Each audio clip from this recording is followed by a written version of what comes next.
Okay, so here is a really quick lunch that I made. I had some cooked brown rice with Bragg's liquid aminos and toasted sesame seeds. I microwaved that with some grilled, fully cooked chicken breasts from the freezer. Everything took like literally 2 minutes and 30 seconds. And then I put some sriracha, more toasted sesame seeds, some spinach that I needed to use up, and some little peanuts. I think they're Spanish peanuts, but I didn't see the little skin on them, which is weird. But that is just chicken, brown rice, spinach. But it tastes really good because I put the Bragg's and the sriracha and salt and pepper and the peanuts and toasted sesame seeds. So that's an example of how to make simple ingredients taste a lot better, just spicing them up and using good sauces. So that will be my quick and healthy lunch.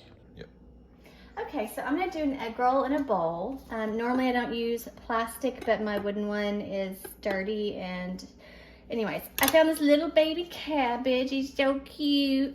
I took a lot of the outer leaves off that I didn't like, that didn't look great, and then I washed it really good. Then I'm just going to take off this end here and get it away from, I don't understand why people cut right here all this dirty grossness, like the outside of an onion with mold and dirt, and then they just kind of move it aside and the mold and dirt is still there. Just think these things through. Also, this is cooked ground turkey, honeysuckle ground turkey with bell peppers cooked and just salt and pepper. So I'm gonna cut this like this, kind of shaving it. I don't really like this thing, so I'm gonna make like a triangle. Kind of, no, that didn't work. Okay. But first you don't succeed. Okay, there. I didn't like that. I did not make the cut. So then we just kind of, this way it'll cook faster. Doesn't have to be perfect. We're just gonna throw it all in a pan, or a pot, I should say, and saute it around in some toasted sesame oil, which I'll show you that in a minute. But yeah, this is kind of what we're going for, is like little pieces like this that you can fit on a fork, or yeah, we'll probably use forks. So that's kind of how you shred cabbage, sort of. You get the idea. So then I will use this to cook it in, just a tablespoon. It's very strong. You want to be very careful with that. And I will also add Bragg's liquid aminos, just like you would soy sauce, very, very salty. And I will add some sriracha. We've got more in the fridge if we need it.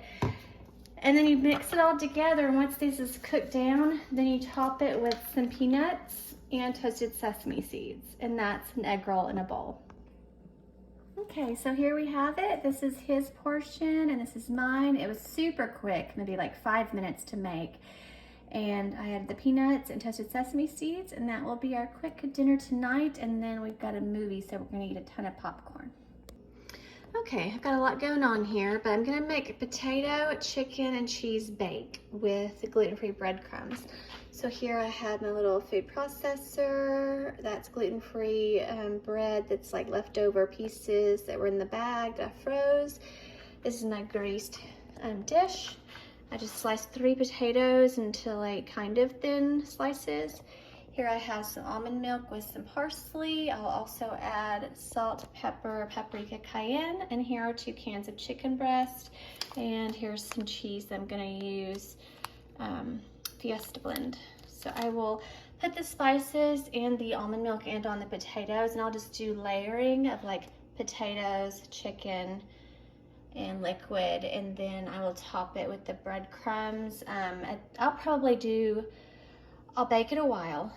Then at 5 minutes before I think it's done, I'll add the cheese. And then 5 minutes after that, I will add the breadcrumbs so that it'll be crispy. So I'll just show you as I go each step. Okay, so there's the first layer done. I did the whole can of chicken and a handful of cheese and some of the almond milk mixture and the spices. And then I'll keep going with the rest of it until it's done. Okay, there it is. And I had the oven preheated to convect and almost 400. And I'm going to pulse these and I'll put them on top after this is cooked for a little while. I decided to just do the cheese in layers in between because makes it cheesy throughout.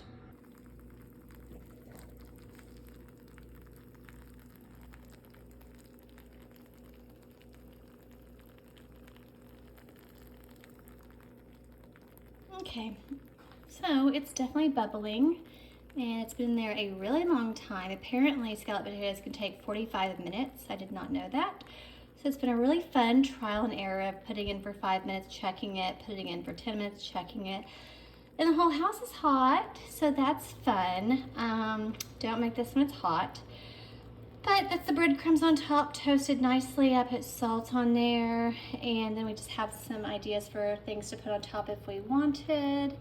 And then the plates are just like this, or it's actually like a shallow bowl with arugula on it, and I'll get a scoop of that and put it in there, and I will take a picture whenever it is done. But I just checked it with the fork and they feel a little bit tender, so I'm just gonna call it done. Okay, so there's mine. I did mine on top of the arugula so it would kind of cook it. Some of the pieces that are too thick are slightly a little more firm than I would like, which you could always microwave it, but we don't care. We're hungry and we're ready to eat. And then my honey did his. It looks so cute. I gave him a little bit more greens than me, so he kind of surrounded it. I may do a little bit of ketchup and salt and pepper, and I think that's it. So that is the potato chicken cheese bake. And wherever you are, I hope you have a good day or a night.